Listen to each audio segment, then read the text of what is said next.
swinging hot right out the gate in 2022. Now, without further ado, because I see him. Yeah, he's on there. I saw him twiddling his mustache or his beard. We don't want to keep him waiting. So we got Jacob Bohn here, and it is Bohn. I was calling him Bohn for the longest time, and I did get corrected. So Jacob Bohn is on the line, and we have a big TV now. We can actually see him. What's happening, Jacob Bohn? Not much, guys. How you doing? We're doing fantastic. If you don't know, now you know. Mike Polver is infamous for mispronouncing names. Mine included, but welcome to the Cage Titans family, my friend. Well, nice to be here, guys. Volume's great. Volume's great. We're just checking to make sure we can hear you, make sure we can see you. Everything's good. But yeah, welcome to. Hold on, real quick. I don't know if Amanda Becker is one of your fans, Jacob, but just in case she is, do not feed the troll in Zach Searle, because Zach said no one cared about Jacob's interview, so skip it. And then she put like a little emoji. Don't engage in Zach Searle. So I'm just going to give her that warning right now. That's funny. I didn't even see it. It's funny though. Yeah, we have a Cage Titans troll. He actually does a lot of help behind the scene. You probably see him in the back room when you do fight for Cage Titans. He's usually helping out the out-of-staters, but when it comes to this show, he likes to comment in obscenities nonstop, week after week. Been going on for years. We can't shake them like a bad case of fleas. But yeah, tell your fans not to engage with them. They'll be just fine. Okay. So Jacob, so you've been around for a long time. You know, you're that guy that fights the best of the best, kind of everywhere you go. What is it? What is it? You know, you have a black belt. You run your own school. Like, what is your career kind of like? What started you in this? And kind of fill some of the Cage Titans fans in on a little bit about like your history and your career a little bit. I mean, technically I'm a brown belt still. I thought you were a black belt. My bad. It's all right. I've been, you know, it is on the table though, but just with the COVID and everything, it's been a thing for the past few years now. We got to go out to Utah, Salt Lake City, and do it like the traditional way, where they get all the black belts together and they do like a big bearing jiu-jitsu ceremony once a year. And so we could have did it over Zoom, you know, Skype, but like we want to do it the traditional way. So. Nice. So what kind of got you into fighting? I mean, you've been around for a while, you know, this journey of jiu-jitsu and MMA, like what kind of started you in this? Yeah, man, I've been wrestling since I was a little guy, 5 years old. And my brothers, they were, you know, my twin brothers, I'm not my twins. They're a year younger than me. We were all good wrestlers, and got in college, went and wrestled there, got a little better when I went to college. Then, we were going to transfer to another school to finish up our wrestling because I didn't finish wrestling at college. I only did a couple years there. We were going to transfer somewhere else. Me and my buddy Mike LeDuc got me into it. He found a club online, and hey, let's try this jiu-jitsu. And so we went and tried it out, and the coach was like, man, you guys would make really good fight. Well, first he said you guys would make really good Marines. You make good fighters too. So we went down the fighter path. So, from there, man, love it. Story old as time. So you'd be a good Marine and a good fighter. Yeah, right. Yeah. Story old as time. Starting in wrestling early, developing into mixed martial arts. You know, your first professional fight was against someone who is currently riding a win streak in the UFC now in Pat Sabatini. Flash forward 18 fights, you're still looking to fight that top level of competition. What do you attribute that competitive drive to in your career? Oh, yeah, man. Well, I really feel like the wrestling, you know, it just bred that in me to just kind of, you know, that I got to be on the mat competing. When I wasn't on the mat, I was looking how I could get back on the mat or just, you know, spread what I knew with all my friends and stuff. You know, I have my own school now, so I train a lot of fighters. I got a couple guys getting ready for Jake, he's gonna be on your card too. He's getting ready for his pro debut. Jake Hicksonbaugh, the Hitman. But he's on a tear too. He's killing it. He's looking real good. Can't wait to watch him. He's gonna explode. But yeah, I got a lot of fighters. We just had 2 guys kill it last when was it? I think it was November. I think it was either right before my fight or right after my fight. I can't remember the date, but they both won amateur fights, but they did good. But I mean, I got other people to look at too now, like not just myself training. I gotta, that's tough too. But they all know, I have a fight to get ready for. So when it's fight camp time, they expect me to be working hard, and they don't expect me to give them, everything I can as a coach at that time. So they're good about that. You did mention Jake. I was going to talk about him in a little bit. But obviously, how does it feel? Like, is this the first time you fought on a card with one of your students? Yeah, it is. It's cool. I'm excited about it. I obviously would love to corner him, but I'm not going to corner him just because, it's a lot of pressure. I mean, if it wasn't such a good fight, like this is going to be a good fight, and I'm excited for it. Like you guys said, I always look for the good fights, tough fights, and I mean, if I'm not fighting someone good, I don't know. It's not fun. I'm not going to get anything out of that, and it's not going to get me to the next level. And I'm really focused killing it right now, and I feel like a good win over a good opponent like Giannetti, it's gonna be good. So I see Lars in the comments. He mentioned some of the ex-UFC fighters you fought against. Joe Giannetti's another one. When you look at your fights against these guys that have been in the UFC before, what goes through your mind? Is it like, I've seen these guys, I've shared the cage, and I think I can belong at that level? Do you learn things that about yourself that you need to work on? Like, what has been some of the biggest takeaways from those type of matchups? Because there's not a lot of guys that fight UFC vets. Never mind, your record with Joe will be the 5th guy that's been in the UFC that you fought against. Mm-hmm. Yep. And I mean, a few other guys too, like Jenkins. He was on the Ultimate Fighter. James Jenkins. I beat him, choked him out. But I can't. I mean, every win or loss, I learned something from it, obviously, and I grow from it.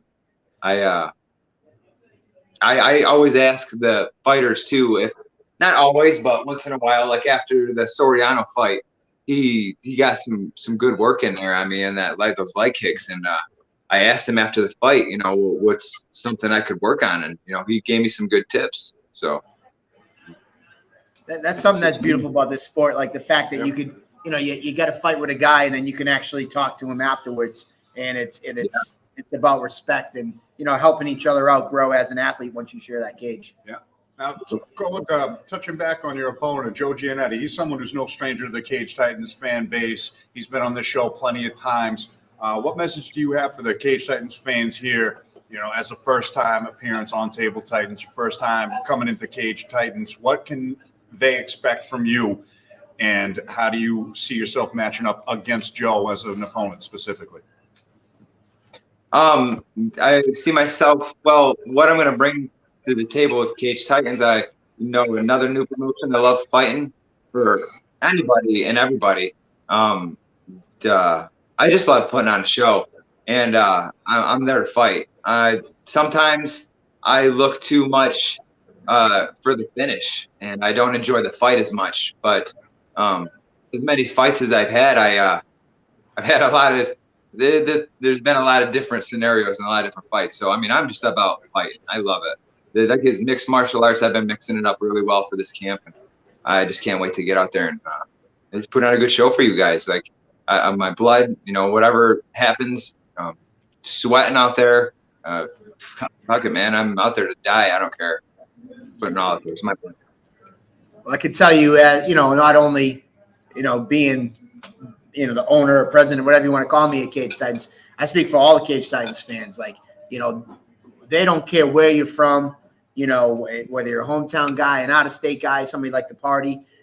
They just love guys here up in New England, especially at Cage Titans, that come to bring the fight. So, from the sounds of it, you bring it every time. I know that about you, but I think on February 5th, that's what these Cage Titans fans are going to, they might boo you when you come out, but as the party's learned, they'll cheer for you. You bring it, you wear your heart on your sleeve, you go out there and perform, and they're going to cheer for you loud and get a little crazy in there. So I'm sure I speak for them and myself. We're excited to see you here. Yeah, man, I'm excited to meet you guys and see you guys, and I'm excited to fight for you guys. And I've been usually like for every main event or whatever fight I'm ever in, I'm usually the underdog or the someone who's coming in from somewhere else, and I'm usually getting booed. So I don't give a shit. I'm just there to fight. Well, listen, I'm telling you right now, and if there's any better example in recent memory, Joe the Party Penafiel, who's the co-main event, this guy was getting flipped off and flipping off the crowd in his first appearance, and then now he's probably one of the most talked about guys in Cage Titans. Another guy like Rob Fuller comes out from Colorado, booed when his first started coming out. Now people every show, when's he fighting next? So they might not like you to start, but once you perform inside that cage, I feel like a lot of that goes out the window. They're just here to see great fights and performances, and that's what really resonates with the fans, which I think is different here at Cage Titans. They appreciate fighters no matter what. So especially if you win that shiny belt as well. So yeah, that's nice. That helps. So you look like the guy from what's that show? Kingdom. Everybody tell you that? Oh, geez, yeah. Me and him. I don't know. Yeah, I've heard that before. Apparently, a guy with a man bun that is on this MMA show. I've watched Kingdom. So, yeah. I'm trying to think who it was. Yeah, I guess there's a guy with a man bun on there, and this is like the third, fourth person. It's like, oh, you ever seen Kingdom? You remind me of that guy. I have no idea who it is, but but yes. When you started going down you remind me of a guy. I thought he was going to give me Dana White, or some people call me Joe Rogan. Yeah, people call me Wish.com's Joe Rogan or Wish.com's. What you ordered on the internet and what you got. One of those. He's like the quarter pounder Dana White. Well, we won't hold you too long. Oh, it's Jay from Kingdom. Amanda Beckert. She's there. Yeah, Jay. Yeah. Yep. Jay. All right, cool. Yeah. There we go. We won't hold you too long. Thank you so much for checking in.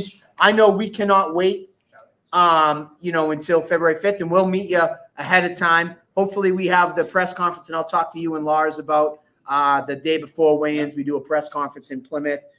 Hopefully we'll get you out here for that. But before we go, any shout-outs, sponsors, teammates, anything like that you want to give a yell out to? He's repping the merch for Hicksenbaum there. So they're bringing merch from New York. Yeah. I've been really working with Synthesis too out in Rochester. The Synthesis Brazilian Jiu-Jitsu and martial arts. They have an awesome new club out there. They've been around for a while. Casey Lamb, their instructor out there. They're putting some killers out there. I've been getting a lot of working with them. John Perisma, Orelvis Hernandez, Liam Anderson's been giving me some awesome rounds. He just signed a 3-fight contract with LFA. Nice. He's a killer.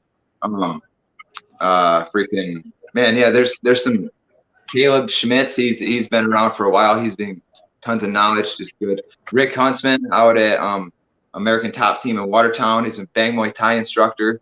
He's been giving me some good looks, good knowledge on the fight, and good fight tips for the fight coming up. So James Fryer and my coach Curtis Mosley out in Watertown too. They been helping me out big time for this. Jamie, he's another pro fighter, but he broke his hand, so I haven't been able to spar with him. But we've been talking. So, but everybody else, Miguel Carballo, my striking coach, we've been killing it.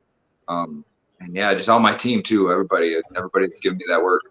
Thank you. Before you go on that note of your team, how long have you had this gym now? Is this fairly new? A couple of years? What is it? No, it's been around. Every time I get that question, it's been more than 5 years now. Oh man, it's been around for, geez, how long has it been open for now? I was asking Amanda. She's up there watching. Oh man. So you've been running your own school for, you started your career, your MMA, your first fight was in 2009. So for almost half your career, you've also balanced running a gym and fighting. Yeah. Yep. Okay. Cool. Yep. That was my question. I wasn't sure if this was new. Oh, 7 years. So it's been 7 years. Wow. Yeah, Good man. job. Good thing Amanda's here. But yeah, because I was going to ask that question if it's difficult to juggle the two, but obviously you've been doing it for 7 years now, so you probably got it down to a science. Yeah. Yep. And just on my not to change subject, but all my sponsors too, Sweet Heel, CBD, they work with you guys too, right? Yeah, somebody actually hit me up and said that they wanted to put a vendor table at the show. So nice. Yeah, they have awesome products, really good products. I love it. And some of my other sponsors recently, Joe Vernacini's Mechanical does really good heating, air conditioning, and electrical service. Terry's Automotive did a couple of fighters there. They just helped me out. Mike Musatelli, he fights for Bellator, and my buddy Chad there, he helped me out with that. So thanks, guys. I'm missing. Well, if you think about it, have Amanda write it in the comments because we know she must be the brains of the operation. She is. She's right up there. Yeah. But thanks for everything. All right. Well, absolutely. We look forward to seeing you, and thanks for helping us out, Amanda, and thank you, Jacob, for taking some time out of your night. And we will see you in a few short weeks. Absolutely, man. Welcome to Cage Titans, and we'll talk to you later. Thanks again. All right. Cool. Good. I'm excited. You know what? I'm really excited for that fight. I know I keep saying it, but I think these are just two high-level guys, and And it's again, like JoJo is no stranger to Cage Titans cage. He's a familiar face of the crowd. He's fought his entire amateur career there. And Bohn, who is someone who has fought the who's who throughout his entire career from his very first fight. Has been fighting stud after stud after stud. His pro debut was against a guy who's fighting in the UFC. So that just gives you a little bit of insight on. And then if you look at his record, 18 fights, 5 of them are going to be against UFC vets. And one on the Ultimate Fighter. So out of his 18, 5 have already been against UFC guys. That's a pretty good percentage. You don't find too many guys with that type of percentage of fighting guys in UFC. And, a little known fact of like why Jacob Bohn isn't as active, and some of it, it's because no one will fight this guy. Like this, he is kind of like, we talk about uncrowned champion, and I'm not discrediting Joe Giannetti. Obviously, Joe Giannetti is our champion, but I'm just talking more to like the fact that like not a lot of people are signing up to fight Jacob Bohn.